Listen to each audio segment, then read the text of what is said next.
Let's head over to the Policy tab, where you'll start setup of the agent. There are a few ways to build the agent's knowledge base. Using an existing expense policy.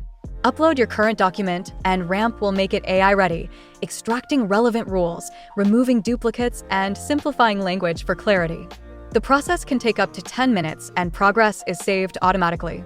You will be notified on your home screen when setup can be continued. Remember, the agent can interpret images or links, so write everything in plain text. The simpler, the better. Another way to get started fresh is with RAMP's best practice template. It's pre-formatted for AI interpretation and informed by industry standards. You can also upload multiple documents.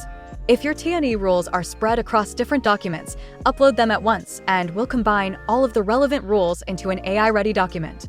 Let's say you want to start fresh with our template. You can keep defaults or customize as needed, for example, adjusting your lodging standard from $250 to $200.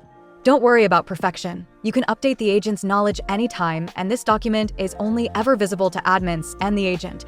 It's not your employee-facing policy.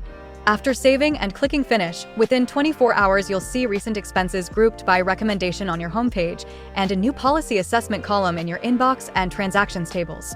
Head over to our next video to learn more about how to review and provide feedback on the agent's recommendations.